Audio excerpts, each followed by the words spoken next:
வணக்கம் நண்பர்களே, மார்க்கெட்டிங் பற்றிய எங்கள் 4 வீடியோ தொடர்களில் இது இரண்டாவது.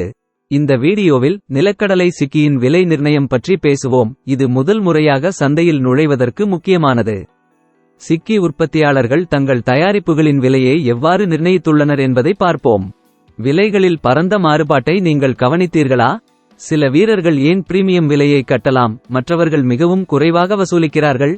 இந்த வீடியோவின் முடிவில் இந்த வீரர்கள் ஏன் வித்தியாசமாக விலை நிர்ணயிக்கிறார்கள் என்பதையும் உங்கள் தயாரிப்புக்கு எப்படி விலை நிர்ணயிக்க வேண்டும் என்பதையும் நீங்கள் புரிந்துகொள்வீர்கள்.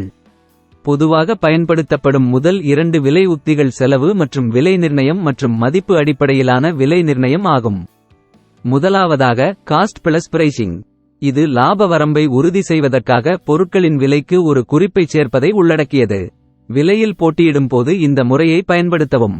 விலை உணர்திறன் கொண்ட வெகுஜன சந்தைக்கு விற்க இது சிறந்தது, அங்கு விலை மிக முக்கியமான காரணியாகும். அதே நேரத்தில் சுவை, தரம், சுவை, நிறம் மற்றும் பேக்கேஜிங் போன்ற பிற காரணிகளை உங்கள் போட்டியாளரைப் போலவே வைத்திருக்கிறது.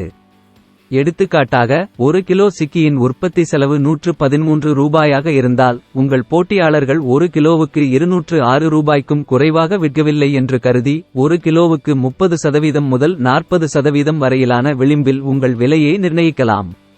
இரண்டாவதாக மதிப்பு அடிப்படையிலான விலை நிர்ணயம். இந்த உத்தி பொருளின் விலையை விட வாடிக்கையாளருக்கு உணரப்பட்ட மதிப்பின் அடிப்படையில் விலைகளை அமைக்கிறது. சுவை, தரம், வடிவங்கள் மற்றும் பேக்கேஜிங் போன்ற விலையை தவிர வேறு காரணிகளில் போட்டியிடும்போது இந்த முறையை பயன்படுத்தவும். விலையை விட தரம் மற்றும் பேக்கேஜிங் மிகவும் முக்கியமான நடுத்தர முதல் உயர் வருமான சந்தைகளுக்கு இது சிறந்தது. எடுத்துக்காட்டாக, 1 கிலோ சிக்கியின் உற்பத்தி செலவு 113 ரூபாயாக இருந்தாலும், சிறந்த சுவை, தரம், வடிவங்கள் மற்றும் பேக்கேஜிங் போன்ற சிறந்த தரத்திற்கு பிரீமியம் வசூலிக்க உங்கள் விலையை 1 கிலோவுக்கு 300 ரூபாய் முதல் 400 ரூபாய் வரை நிர்ணயிக்கலாம். இவை தவிர இது போன்ற பிற உத்திகளையும் நீங்கள் பரிசீலிக்கலாம். ஆரம்பத்தில் வாடிக்கையாளர்களை ஈர்ப்பதற்கும் சந்தை பங்கை பெறுவதற்கும் குறைந்த விலைகளை அமைத்து பின்னர் படிப்படியாக விலையை அதிகரிக்கவும்.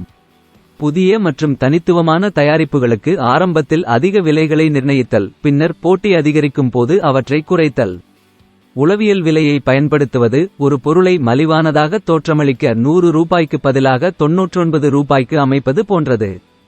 பல தயாரிப்புகளை தொகுத்தல் மற்றும் ஒவ்வொரு தயாரிப்பும் தனித்தனியாக வாங்கப்பட்டதை விட குறைந்த விலையில் தொகுப்பை வழங்குதல். பிரீமியம் தரம் அல்லது தனித்துவத்தை குறிக்க போட்டியாளர்களை விட அதிக விலைகளை அமைத்தல். சந்தை தேவை, போட்டி மற்றும் பிற வெளிப்புற காரணிகளின் அடிப்படையில் விலைகளை தொடர்ந்து சரிசெய்வது. அடுத்து, உங்கள் முதல் முன்மாதிரியை தயார் செய்து, உங்கள் தயாரிப்புக்கு அவர்கள் எவ்வளவு பணம் செலுத்த விரும்புகிறார்கள் என்று உங்கள் வாடிக்கையாளர்களிடம் கேளுங்கள். All the best. பார்த்ததற்கு நன்றி. மேலும் வீடியோக்களுக்கு வியாபர்கோ சேனலுக்கு குழு சேரவும்.